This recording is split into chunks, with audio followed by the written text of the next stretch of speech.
Gotta love this time of year. Only one can be champion. Let's go playoff racing! I said, hey, hey, oh, oh, hey, hey, there's no surrender. Let 'em hear my battle cry.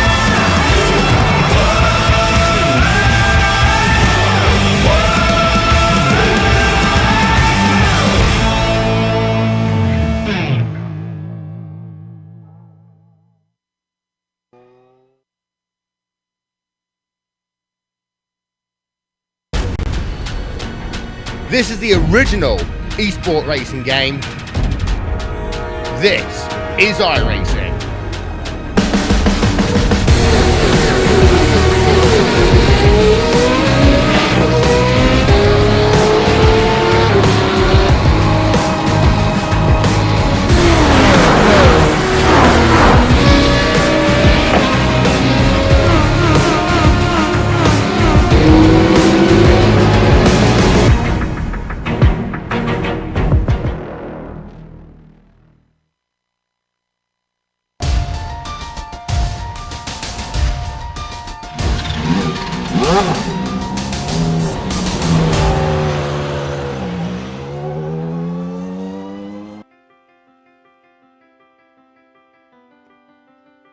Hello everyone and welcome to round 8 of the Grand Prix Legends series here at Canadian Tire Motorsports Park.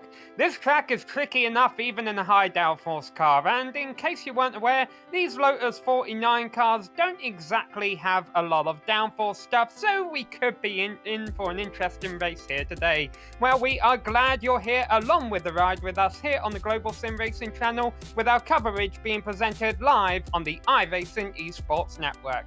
Hello everyone, I'm Samuel Ryman, and alongside me in the booth is Johan Vanderveld. Behind the scenes doing all of the button pushing is our director Sean Ambrose, and he's using camera sets provided by Dougie Beard. Johan, Motorsports is not an easy track to get around as it is, and furthermore, the runoff areas here aren't that forgiving either. They're absolutely not forgiving around Canadian Tire Motorsport Park, more commonly known as Motorsports. This 3.9 kilometer circuit was opened in 1961 and was the second purpose-built racetrack in Canada. Now a little bit of trivia before we start the broadcast. The second race on this track saw a very famous name on the grid, Sir Sterling Moss. The multiple-time Formula 1 winner won that race and was very enthusiastic about the layout, but recommended one change. The original carousel hairpin leading onto the back straight should be changed, he thought, for a double right-hander, as that would be a better test for driving skill and more interesting for spectators. The organizers listened to Moss and named the section after him. Now, in the race today, we watched the Lotus 49, a car that actually drove on this track in 1967. Being a technical circuit with a lot of corners, overtaking is going to be extremely difficult here around Motorsport. The best place to do so, however, is probably going into turn 8, but placing a car on the inside of that corner will be a great way to defend. In other words, qualifying will be very, very important. And to see what a great pole lap looks like, let's hop on board the GSRC LOTUS 49 for a lap around the track.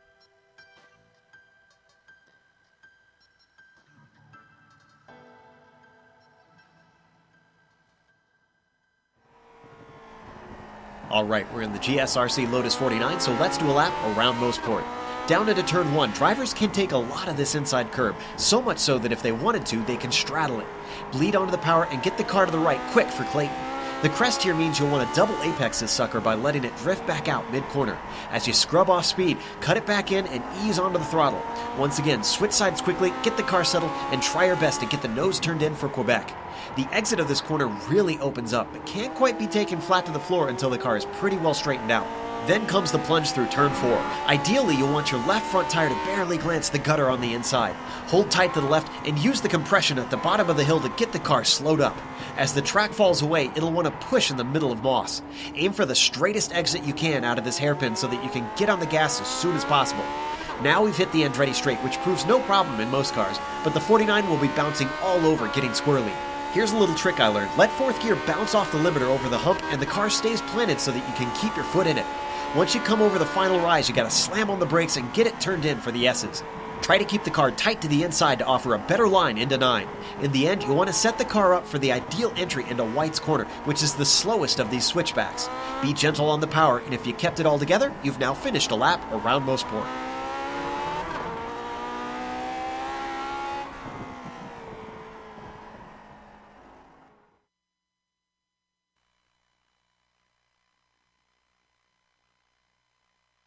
How difficult this circuit is, but I'll tell you what, we've got some of the best drivers in this Lotus 49 car ready to take it on. Let's take a look at some of those top performers now as we're deep into the season, and so the point stand-ins are definitely something to keep an eye on as we enter the closing rounds. Michel Dudagnon has a 40-point lead over Eduardo Prado. However, Dudagnon hasn't been the fastest person around Motorsport, it seems, this week. We'll get to that in a minute.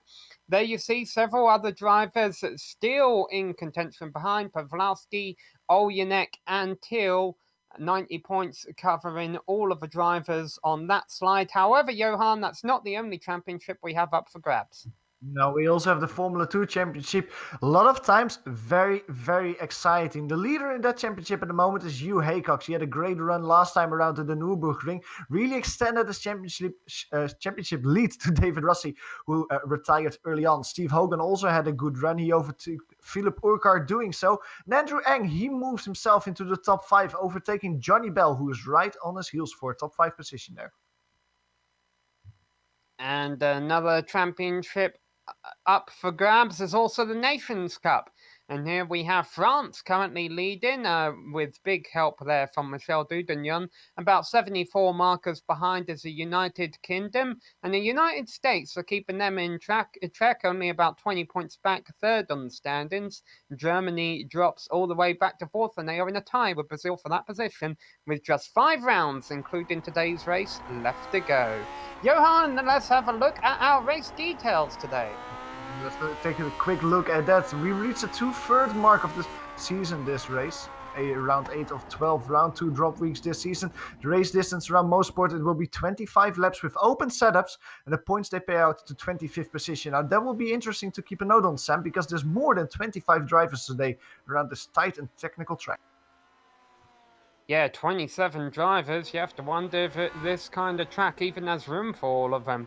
You were talking about Michel Dudagnon, Johan, not being the fastest driver in practice. He's currently the second fastest driver in qualifying. He's on his second lap right now. All of these drivers get 2 laps in this 8-minute long qualifying session. Coming through the final turn, it's Mick Claridge who is on provisional pole, and Dudagnon is not able to bump him from that.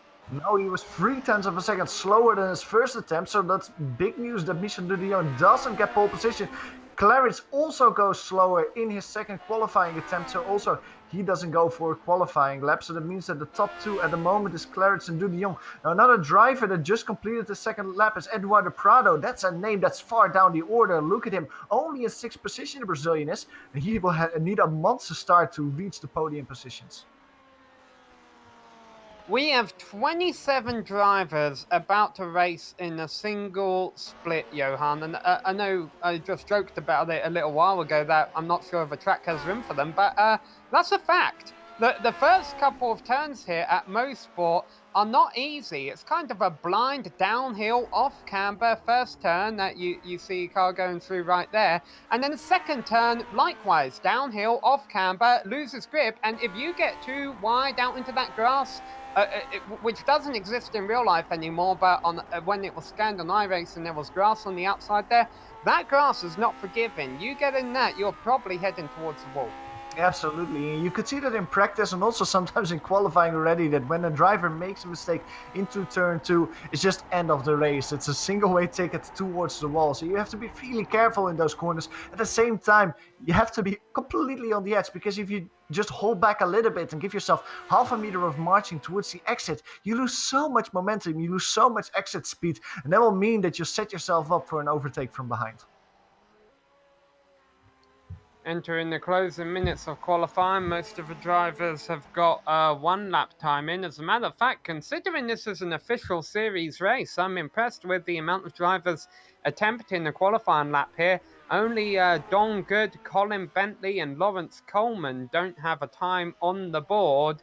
And there we see an example of why turn 2 is so treacherous. And, well, I was going to say that car was able to save it, but no, he didn't. He skated across the track and hit the other wall. And to talk about Lawrence Coleman, he's actually having connection issues, it seems. So that might be why he hasn't turned the time in qualifying.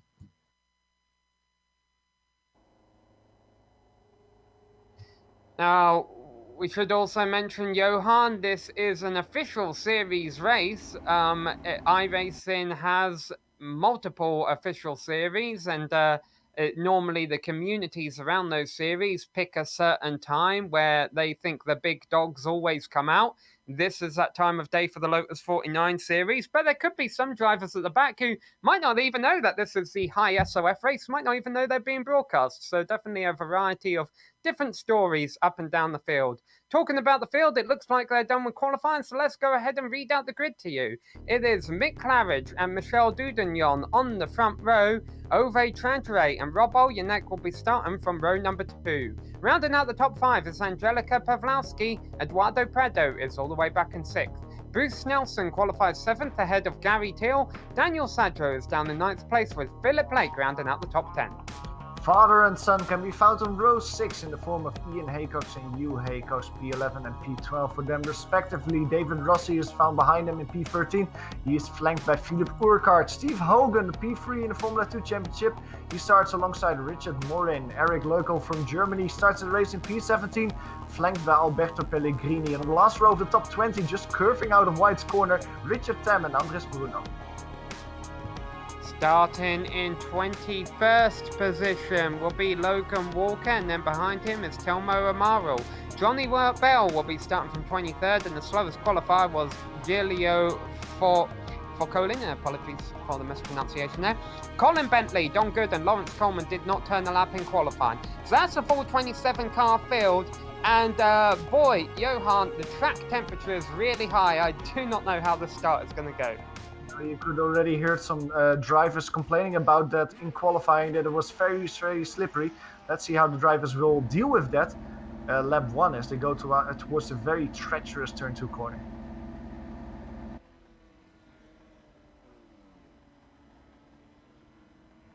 This race is going to be 25 laps long.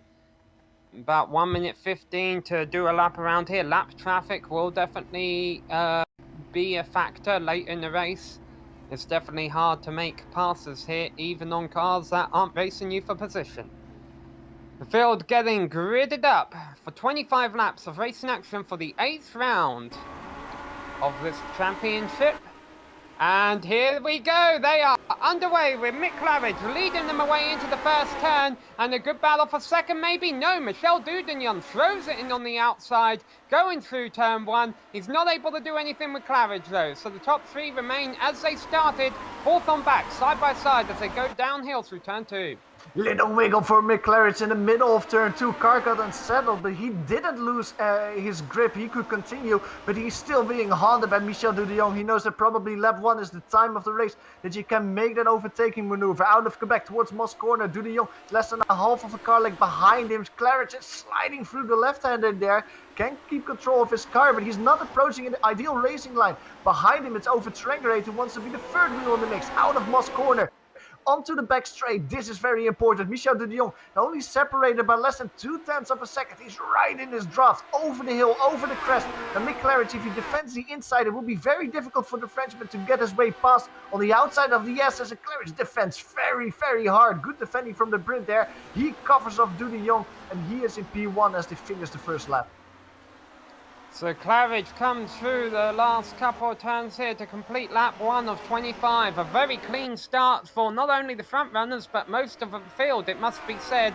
But the hard part is definitely not over yet. There's still 24 more laps of this to go. So Claridge now builds up a bit of a gap over Dudagnon as they come into turn 2. Michel definitely not content with running in the silver position right now. He was challenging for that top spot, but right now it looks like Claridge has the upper hand. Oh, and I'm oh so interested in what the top 3 battle will bring, because remember that Dudion was further separated from Mick Claridge and Ovid Trangerade was from Dudion, so you would imagine that maybe the Norwegian is the one who would stay close to the Frenchman and try to put a move here and there as they approach Moss Corner. It almost seems like that's happening because the Norwegian is 1 car length away from the Frenchman. All the 3 cars are just basically drifting through Moss Corner, trying to get it straightened up as quick as possible so they can go back on throttle. Ovid Trangerade is, once they go on throttle, a little bit too far away though, but you can see visually that Dudion is a lot farther away than to Claridge compared to last lap. And the Brit doesn't even have to defend this time around. He can now just drive his racing line calmly. The top 7 drivers remain in the sorry, positions. even Haycox crashes out hard, lost control going into the SS corner.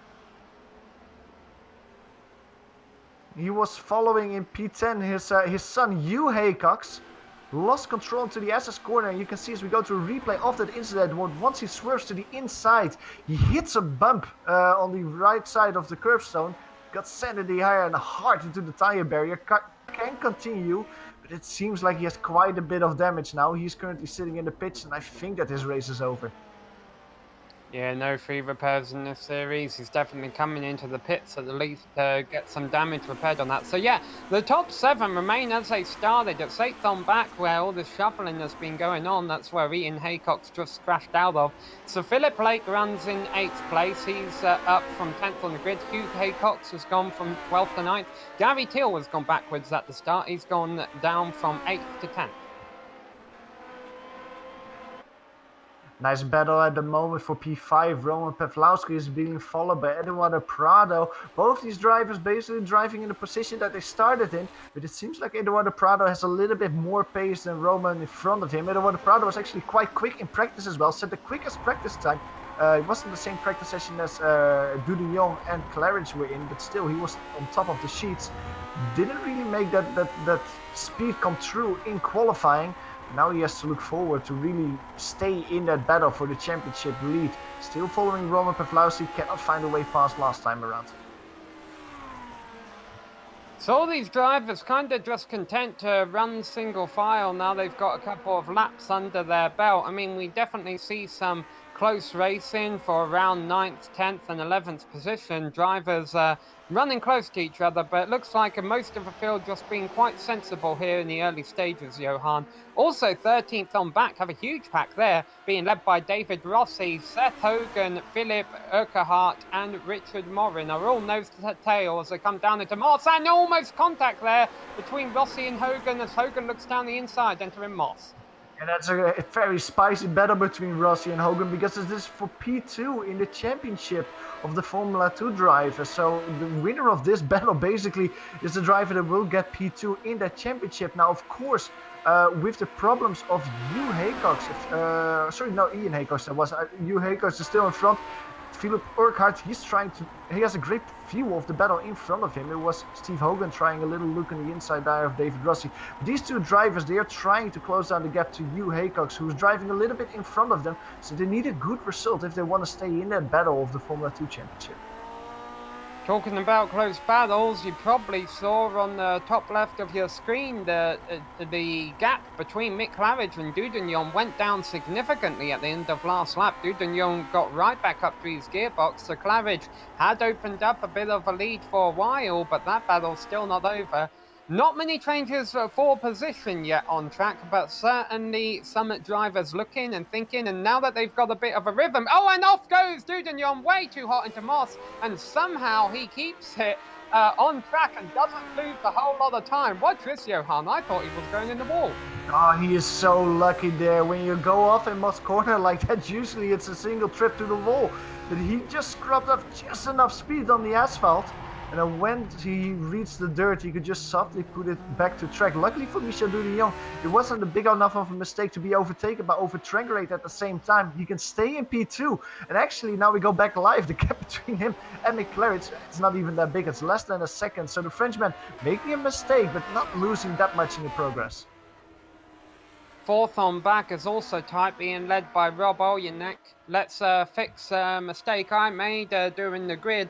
Even though iRacing says this is Angelica Pawlowski behind the wheel of a number 7 car in 5th place right now, that is actually Roman Pawlowski racing with a different account today. Currently keeping Eduardo Prado behind him in 6th place, although they're getting very close to Quebec. Yeah, Eduardo Prado and Roman Pawlowski have really caught Rob Olyanek last time around. They were almost half a second quicker than Rob Olyanek. And you can really see that visually on track. That even Bruce Snelson is closing down towards Rob at the moment. He cannot follow the pace of the drivers in front, making a small mistake there in front.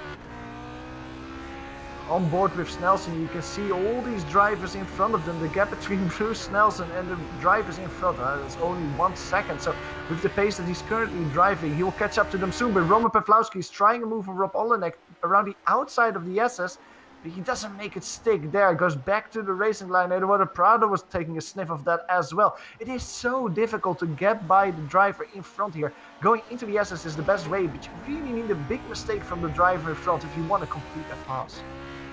Well, that's what Gary Till has just pulled off of Hugh Haycox. He got underneath him going into the S's, and Hugh Haycox has just been shuffled from 9th all the way back down to 11th because Daniel Sadro has gone by him too. So it can happen. We're seeing a lot of drivers close together on course, and now you see 9th, 10th and 11th have switched completely around from what it was last lap. Last lap it was Haycox ahead of Sadro, ahead of Till. Sorry, it was Haycox ahead of Till ahead of Sadro. Now it's Till ahead of Sadro, ahead of Haycox. Richard Tam is in the grass. The driver that was driving around the P17 almost put it in the wall in turn 2.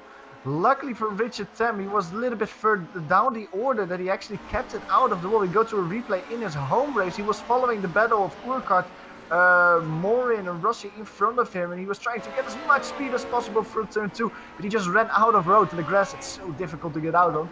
Got passed by a few drivers there. Back to P18 now.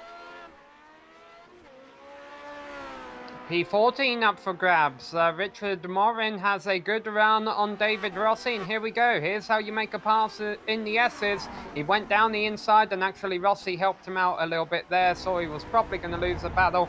Backed off before they got to the turn, and now they're single file, and Rossi's probably thinking, hey, at least I can stay ahead of Philippe Bucahart, who is currently riding in 16th right behind him.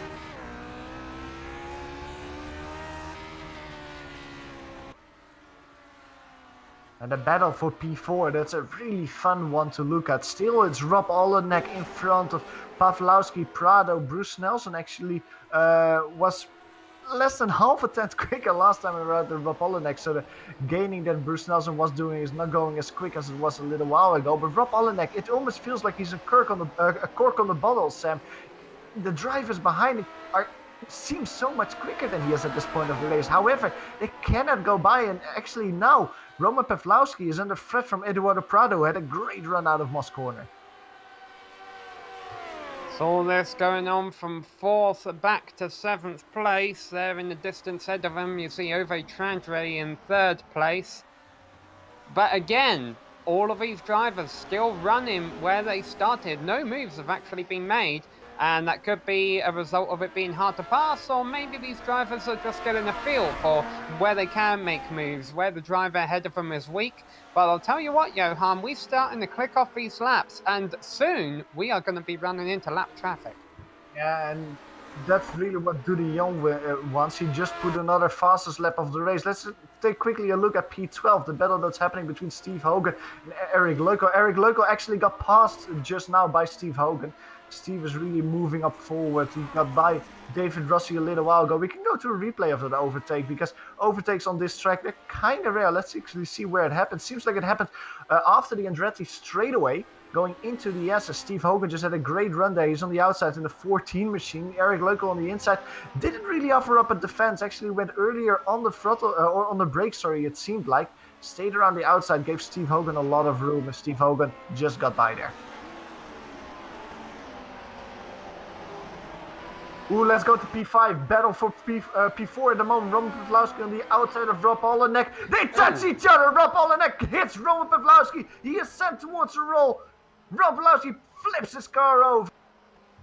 That had been setting up for a little while. Rob Olyanek had not had a good lap. He had been making mistakes, and Roman was on top of it. He realised I can try and make a pass. Unfortunately, they just get a little bit too close in the S's here, and Roman's the one who pays the price. And after the contact, there's not much he can do. No grip, no control on that grass, and he was going to the wall. Yeah, it almost seems like Rob wanted to slide himself in that corner, do the slide in front of Roman Pawlowski, but he just didn't anticipate Roman to be that far alongside him. And well, two of those cars went for the same piece of track, wheels touched, and that means that Roman Pawlowski flipped into the wall. He's currently sitting in the pits. I think that's race over. However, quick update to Ian Haycox. A little while ago we saw him going to the pits. He's now going out again, trying to get some more laps into this race. So Olyanek still, well, now he's going to be carrying a bit of damage. He was already seemed to be struggling a bit. Now he's carrying actually quite substantial damage. I think that right front tyre looks like it's buried in, which is confusing because I thought he hit on the left side. Maybe it's just the angle I'm looking at it. But either way, he has lost fourth place. Eduardo Prado has taken advantage of the situation and moved his way up into fourth. Yeah, that's great news for Prado, because he might not be overtaking Dudion anytime soon in the standings. He is beating Rob Olyanek, and he is also beating his rival Roman Pawlowski with this result in the race. So he's just consolidating his second place in the championship if he finishes P4 where he is now. Meanwhile, let's take a look at the lead for a second. Mick Claridge and Michel Dudion, they are still not really nose to tail, I would say, Sam, around 0.5 of a second between each other. But you mentioned a little while ago that traffic will be apart. Lawrence Coleman, he will be the first driver that they would reach, but he's currently in the wall. You could see him on the left side of your screen there. He is actually trying to get going again, so he won't be a problem. The car now in front of them will be Logan Walker, who is crossing start-finish line now. I think that in maybe 5-6 laps from now, Mick Claridge and Michel Dudion will reach lap traffic, and then Dudion has to be alert, because that might be the chance for him to get the lead of this race.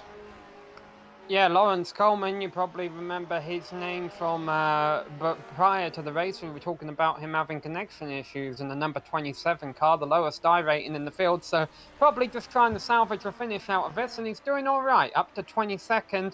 And honestly, talk about some of the attrition in this race. We've seen some problems further back in the field. It looks like we still have about 23, 24 cars running. Just a few retirements right now, and hopefully there won't be any more, but we've got some close, tight battles out on track, including this one for 11th place. Who knows what could happen? Eric Loco, he got passed by Steve Hogan a few laps ago, but the German is not giving up at all. Eric is holding over the rear of Steve Hogan. I think also that Steve Hogan got held up a little bit by the car of Lawrence Coleman, who was limping toward the pits, and that gives Loco another chance to get that P11 position back. In front of them, Hugh Haycox is driving. It doesn't seem like Hugh Haycox is a lot quicker than these drivers, so if they can focus on the lap times, they might be able to catch a top 10 position before the end of the race. However, as they come out of Clayton, out of Quebec, and on towards Moscone, you can just see on screen that Loco doesn't have the pace that Hogan has, and Hogan is slightly inching away now. We're approaching the halfway point of a race, round number 8 here at Canadian Tire Motorsports Park, and I have this uneasy feeling, Johan, that we've just witnessed the clean half of a race, because with lap traffic now becoming an issue, with plenty of battles throughout the field that have been brewing, but nothing's happened a whole lot. You know, drivers have just been sizing each other up. I think that's all going to change as we enter this second half. Absolutely. Well, I don't think that Roman Pawlowski, for example, would agree with you that that was the clean part of the race, but you're absolutely right. Traffic will play a big part. A battle that I'm seeing heating up at the moment is the one between Rob Olyanek and Bruce Snelson. That's the battle for P5. Rob Olyanek, he is suffering from a little bit of damage that will hurt his pace, of course, but Bruce Snelson, he's been quick the last few laps. The gap between those two drivers is less than a second at the moment. Now, Eduardo Prado is still in front of them, so Eduardo, the Brazilian, might be giving Rob Olyanek a little bit of draft over the straights, and that might help Rob Olyanek to stay in front. But Bruce Snelson, he's now 100% in the fight for a top 5 position here at Motorsports. Eduardo Prado carrying that number 2 on his car. We talked about his position in the championship and also just the amount of talent that he has. Normally expect to see him running a little bit higher than 4th place.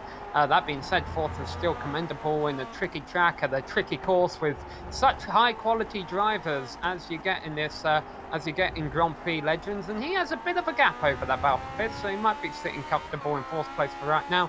We haven't really mentioned the driver running in 3rd much all race, and that's because he's kind of he's lonesome. That's Ove Trandre, and I'll tell you, Johan, if it was a less quality driver, I'd be worried about him because he just keeps letting the rear end of that Lotus hang out. But he's a good driver, and I know he can control it, and I think he's just having a bit of fun out there. Yeah, I think that's just the driving style from the Norwegian. He's having a good race so far. Let's just hope that Trenggerate can match the pace of Eduardo Prado for him and just stay in that podium position, because if Prado gets close, it might become a very tasty battle for us viewers in the latter parts of the race. Now, in the meantime, let's go to P11 as Eric Leukel tries to move on the inside of Steve Hogan. Side by side, they currently are in comeback corner. Leukel, what a great move from the German there. He gets by Steve Hogan. He has been setting this move up for the last 5-6 corners, and finally he got by Steve Hogan. You can immediately see that the German is driving away. Meanwhile, Richard Morling in the Canadian car behind him, he wants to have a piece of Steve Hogan in front of him. Steve Hogan is under a lot of pressure now because there's 3 cars in this battle that all want to get by him. Philippe Orkart is involved as well. You can see Eric Leukel just driving away now. Steve Hogan is not even able to use the draft to get a comeback attack. We'll follow this battle another lap. The S's we mentioned, they're high passing a zone. However, these guys are a little bit spread out right now. And I'm worried actually that they're about to approach the slow car of Johnny Bell, who's just coming out of the pits after some early damage. Hopefully Bell will let them all by on the straight here. Yes, he will. And there they go, all by him. Down into turn 2. And these drivers, this is when it gets really hard around a circuit such as Motorsport, Johan, because not only do they have to worry about racing each other and, trying to get position from each other, but they've still got to be aware, as 13th and 14th get quite closer, they've still got to be aware that this track is not forgiving and they've got to respect the circuit. Absolutely. It's really easy to just count up those incident points by just putting your wheels on the grass and basically ruin your race that way. It seems like all these drivers at the moment, though, are respecting track limits. You were mentioning Richard Morin and Philippe Orkart getting close by. Let's quickly take a look at Bruce Nelson, however. P6 that was in the race. He has spun, however, almost makes contact with Daniel Cedro. Almost made contact twice with Daniel Cedro. Wow, Daniel Cedro is lucky there that he continued, but let's go to a replay of what happened with Bruce Nelson. He did it all on his lonesome there. Basically the same mistake that we saw Ian Haycox make early in the race, just under braking towards the S's, loses control of his car. He, however, doesn't reach the tire barrier, just comes to a halt on the asphalt, then gets it going again. But then there's a whole cackle of cars there, almost takes out Gary to Philip Blake. And also Daniel Cedro has to go fully in the anchors to avoid him there. Was not the cleanest rejoin from Bruce Nelson there, but he stays in front of Snelson. Although those 2 drivers are battling now, and Cedro is putting his car side by side out of Quebec corner. Daniel Cedro will think this maybe feels a little bit like karma. He gets by Bruce Nelson and gets that P8 position. Yeah, so Snelson had been running all on his own in 6th. That mistake had cost him 8th place, and as you mentioned, now ultimately 9th place as Daniel Cedro gets by him for the spot. Also, still keeping half an eye on the battle for 12th and half an eye on the battle for the lead, as Hogan, Morin and Ukahart are still close for 12th, and just at 0.3 of a second separated Claridge and Dudagnon at the line at the completion of lap 16. We're into the final 10 laps now. You have 2 of the best Lotus 49 drivers, maybe even 2 of the best sim drivers, given how tricky this car is to drive in the world, racing for the top spot here. And Dudagnon, who is so used to taking the victory, but Claridge, who is too, well, guess what? They can't go the both of them. And it's just also amazing to see that both drivers are really giving it all at the moment. Last time around for Mick Claridge, it was his personal best. 2 laps ago for Michel de Jong, it was his personal best. So both these drivers are extracting the maximum out of the car at the moment as they're going across Mario Andretti straight away one more time towards the S's. The gap between them, de Jong around 0.3 of a second behind him. 0.2 of a second as they actually break for the S's, but he just cannot put the side by side. However, that's a small mistake from Claridge there as they go towards White's corner. It goes a little bit too wide, and now it's less than a car length between those 2 drivers. But de Jong, he slides a lot through White's corner. That hurts him on the exit. He stays close by, but that was too much sliding from the Frenchman. He cannot put his car side by side there, loses too much momentum. And just like that, another lap is clicked off. Now, I have been surprised at the lack of lap traffic interference we have had so far this race, but it will happen. They have 8 laps left to go, and they are closing in on some, and now we got more drama back in 6th place. A pass for position here, Philippe Lake, holding on to it ahead of Gary Till rather, but it's definitely up for contention.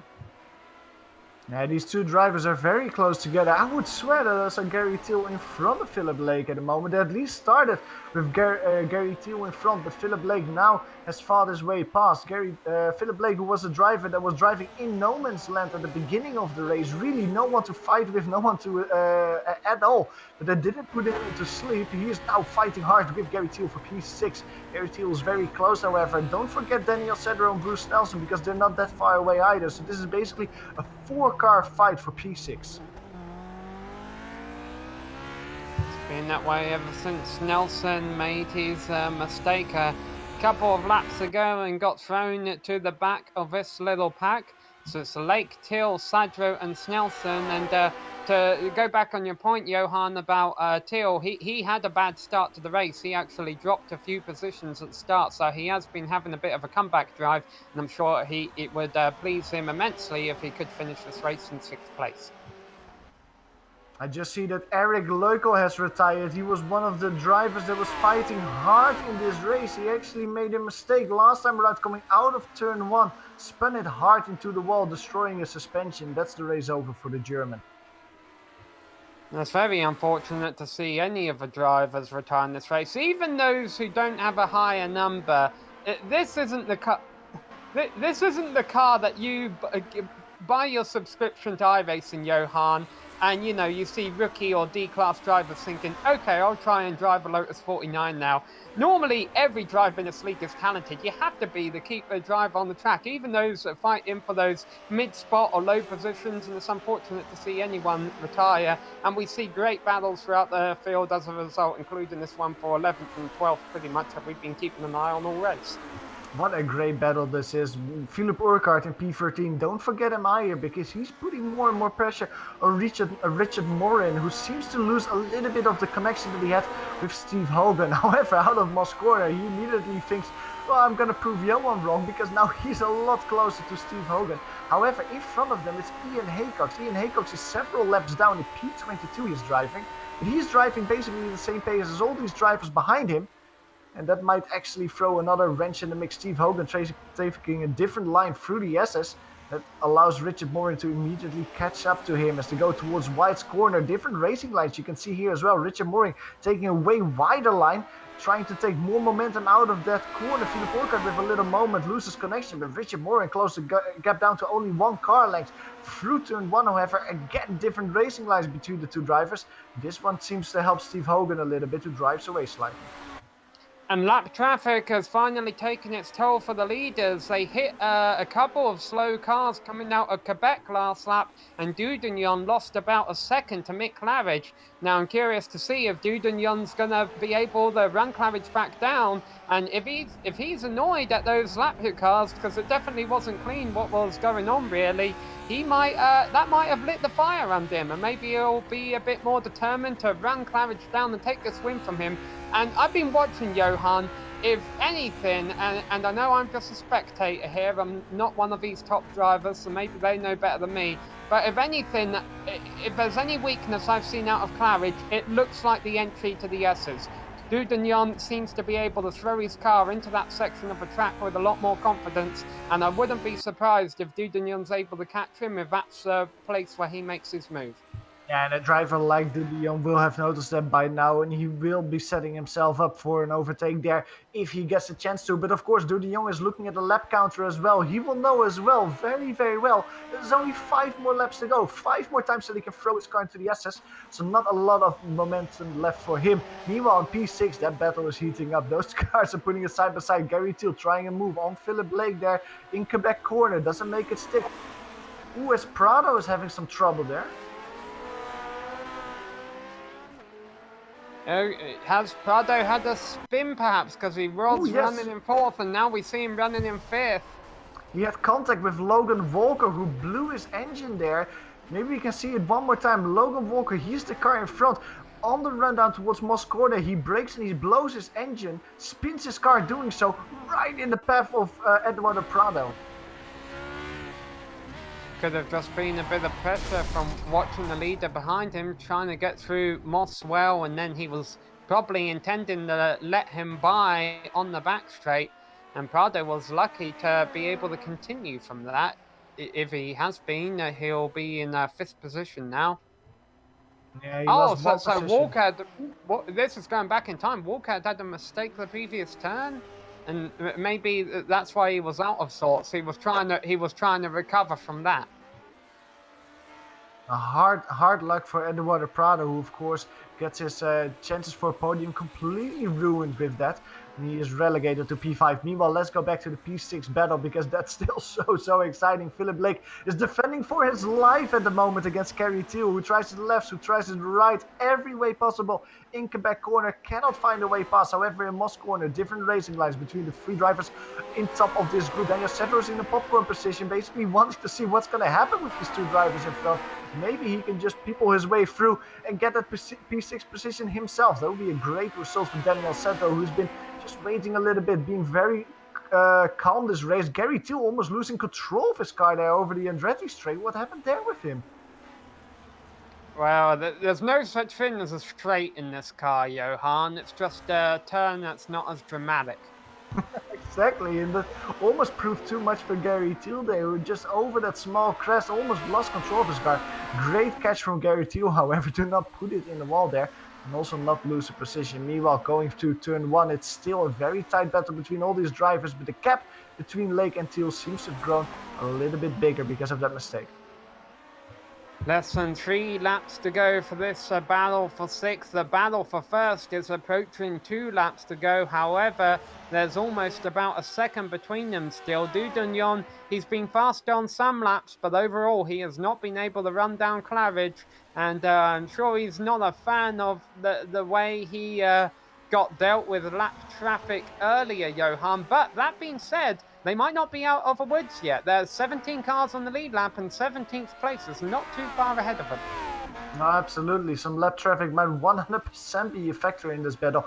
But at the same time, Mick Claridge, he's 2/10 quicker than Dudagnon at the moment. It's not like Claridge is being reeled in or something at the moment. He's just driving away. And if he can keep this gap to around 1 second, he'll have plenty of enough time to get by Colin Bentley, to get by Andres Bruno, and really put a buffer between himself and Michel Dudagnon to consolidate that P1 position that he's in.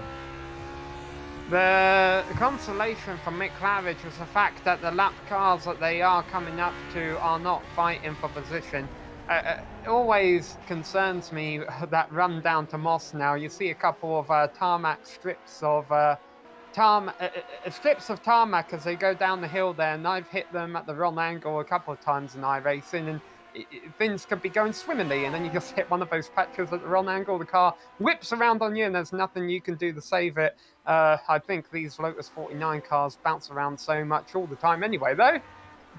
Let's go back to the battle for P6 because it is side by side. Philippe Blake now on the outside, Gary Thiel. We are saying this is the battle for P6, but technically it's the battle for P5 because Eduardo Prado is just in front of these drivers. However, he's 2 seconds per lap slower. So once Philippe Blake, Gary Thiel and the rest catch up to him, I think they'll make short work of the Brazilian in front. Meanwhile, Philippe Blake still in front of Gary Thiel. What a great defense that was. Mick Claridge on top of the screen saying the fastest lap, so he's going ever so quick, even quicker than Dudagnon at the moment. Now it's Gary Thiel feeling the pressure of Daniel Cedro, who cannot make it stick out of the SS. Both of these drivers, Gary Thiel and Philippe Blake, trying moves towards White's corner is Philippe Lake with a wide line. He gives space to Thiel behind him. Daniel Sandro has more momentum because of that. Now he has to check up there because Gary Thiel at the last moment defends the inside. And otherwise there would have been a crash going into turn 1. It's a final lap for these drivers running through turn 2. The final time will be, I'd say, clamber over the curves. You've got to keep it on track if nothing else, racing for prestigious positions here. But the position that everyone wants is number 1, and that is a driver that Mick Claridge has held all race long. He set the fastest lap of a race last time around. Michel Dudagnon is still a second back of him. Through the last couple of turns comes Mick Claridge driving the number 3, round number 8 here in the Lotus 49s. And Mick Claridge wins at Canadian Tire Motorsport Park. Finally a different winner in this championship. He beats Michel Dudagnon over Trengray, gets P3, but meanwhile on track we see this really exciting battle. It seems like it's been stretched out a little bit. Philippe Lake with a great run out of Moss corner. Eduardo Prado was not being caught in the last lap. He will stay with 5th position. One more corner to go for Gary Thiel. He has to try a do-or-die move into Wright's corner. It seems like all of them want to do a do-or-die move. Philippe Lake defensive. Gary Thiel cannot go by. It seems like Sandro has a horrible exit, but Snelson cannot get by. All these drivers stay in the same position. Tight for 11th as well. Hugh Haycox will get 10th place. Steve Hogan is holding on to 11th just. He's got Philippe Urquhart all behind him at 12th. Philippe does not get a good exit. Richard Morin in 13th place almost challenged him for that 12th position, but a little too late there. And they remain in the positions that they were in. And I think that's really the last battle we have out here. So that's going to conclude the racing action here at Canadian Tire Motorsports Park, but not conclude our coverage, because we're going to take a quick break and be back with a full race rundown and driver interviews.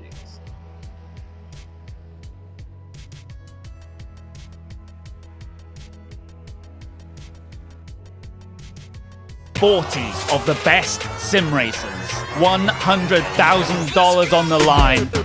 Who will rise to the challenge?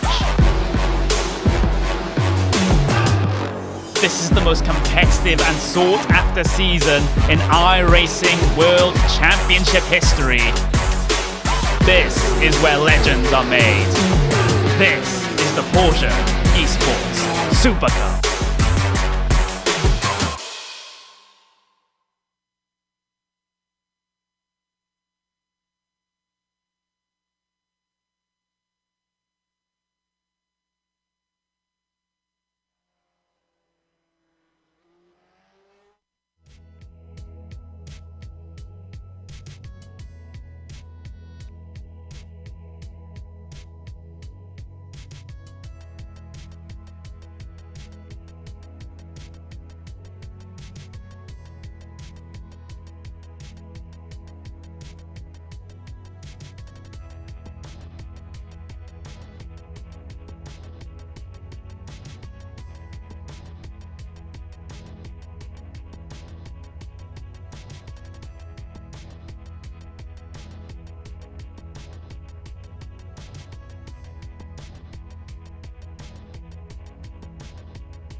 Hello and welcome back to Canadian Tire Motorsport Park, where we just witnessed the round 8 of the Grand Prix Legends Championship, and today it was Mick Claridge bringing home a checkered flag ahead of Michel Dudagnon in second.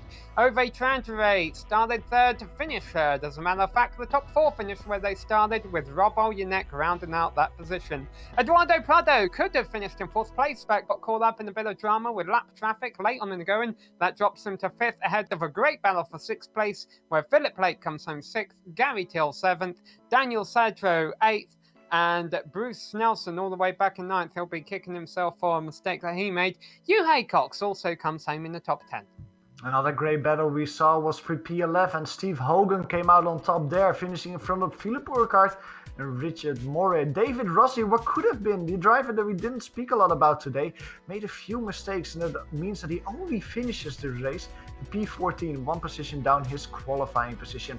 Richard Tam, we also saw him make a trip through the grass, comes home in P15 in front of Andres Bruno, a last driver on the lead lap. Then we go to Colin Bentley finishing P17 in front of Thelma Almiral and Don Good. And then are the drivers that had trouble. Logan Walker, he had some trouble, finishes 6 laps down, but still ends up in the top 20. Yeah, nice to see at such a tricky track, so little attrition, beginning with Logan Walker in 20th, and then also Ian Haycox, Eric Luckel, Johnny Bell, Roman Pawlowski, Lawrence Coleman, Alberto Pellegrini, and Grillo Focolin also did not make it to the checkered flag. Don't have any drivers here to talk to us right now, Johan. I think they're all calming down after that race. But with just 4 races left to go, the championships are really starting to take place, and we have a lot to look forward to going forward. Absolutely, and I think the big takeaway of the race today is that Michel de Leon, he didn't win. It feels a little bit mean to rub that in, but after 7 straight wins, to finally not see his name on top of the podium, that really is something. It shows that Mick Claridge and maybe Eduardo Prado or Roman Pawlowski can step up to the task of beating their Frenchmen and make this championship a little bit more exciting and just go for the overall win. And we have Mick Claridge here to talk to real quickly. Let's bring him in. Mick, congratulations. Oh, hi. Can you hear me all right? Yeah, we can. Cool. How you doing? I'm sure you're pretty happy. Yeah, good. Mick showed up today, didn't he? Yes, he absolutely did. Now, I know there was a little bit of lap traffic came into play there. Do you think you had what it took, even if it hadn't happened, for Dudagnon to hold Dudagnon? We was pretty close in lap times, I think. So it would have been one of the runs down the back straight, for the win, I think. It would have been a good fight, it'd have been close. But yeah, I got lucky with the back markers there. I saw you talking right before the race. You were talking about tyre pressures in the track. What was going on there? Was it because of the high track temperature? It was throwing you all a curveball? Yeah, it was 112. So I haven't seen that all week, and it's been 103, maximum. And I know Michel runs lower tyre pressures now. That seems to be the trend of, getting this car to be really quick. I'm having troubles doing it. But I just turned up and I just went back to the old days and thought, okay, higher temps, higher pressures. And I know I ran probably about a click and a half. I think Michel ran 17.5. I ran 19s all around the car. That's what won it today. Well, I'm sure there's some up-and-coming Lotus 49 fans watching, taking notes on that. But, hey, well done on your win today, Mick. And thanks for using the Fahrenheit numbers. It must be... I can't imagine it's a done thing from where you're from. No, it was... yeah, I just look at the numbers on iRacing. I don't even think of what I'm using, I just see what I say. I just say what I see, rather. Well, I'll tell you, I'll say what I saw, and that's that you won today. Congratulations on it, and we got 4 more opportunities to see if you can do it again. Yeah, cheers, mate. All right, that was our race winner, Mick Claridge. One more interview, Johan. You've called up with, I believe this is Phil Lake. Yeah, Phil, welcome to the booth. I almost wanted to say your race started off a little bit boring. It seemed like you were in no man's land after lap 1, but then it really fired up with the people behind you. Yeah, definitely. I got off to a good start, and I thought, I was hoping I would be able to keep up with the lead group, but I just didn't quite have the pace. And then I was slowly realizing I didn't quite have the pace to be in 7th or 8th or wherever it was either, and everyone behind was catching me. So, the last few laps were pretty intense. Gary was way faster than me, and I was just defending as hard as I could. It is almost a little bit of a paradox. You say that Gary was a lot faster, but you're the one who finishes in front. What's really the secret for you to keep someone like Gary behind you on this track? making up positions off the start is obviously really important, and then it's just figuring out the key overtaking places on the track. So once you've worked that out, you know where you need to get a good exit and where you need to defend. And Gary was closing in on me in the last corner down the straight, so I had to get a good exit out of Moss every lap, and he was also quite close going into turn 3. So those were places that I knew he would have a chance, and I would defend there if he was close. Well, you absolutely did so in the end. Now, you finished the race in P6. Is that something that you're happy with? Or are you thinking, well, if I only had one more lap, I would have gotten Eduardo Prado as well for a top 5? Yeah, I'm happy with 6th. Yeah, Eduardo ran into issues at some point, and I think he had a bit of damage. That's why we were catching him at the end there. And yeah, I think even if me and Gary weren't fighting so hard, we probably would have caught him. But yeah, I'm totally happy with 6th. I wasn't expecting to be that far up, to be honest. Well, congratulations once again, Philippe Blake, one of our hard chargers today, starting in P10 and finishing this race in P6. Thanks, guys.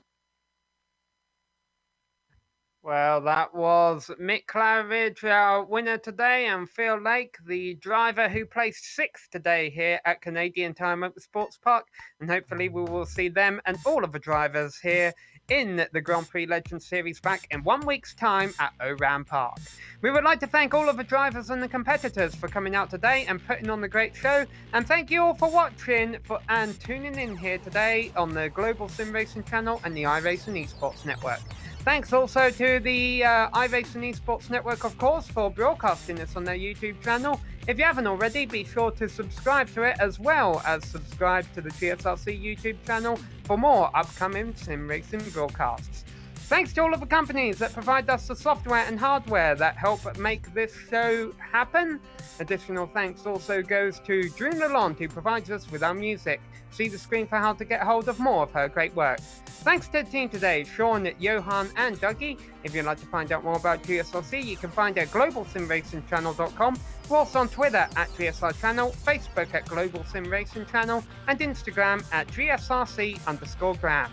The Grand Prix Legends Series will be back in action next Saturday morning at the same time from Oran Park. We hope to see you there, as well as at all of the other broadcasts that you can now see listed on your screen. So be sure to check those out, mark them down in your calendar, and don't miss another second of exciting racing action. But until next time, race clean, race hard, and we'll see you on the track.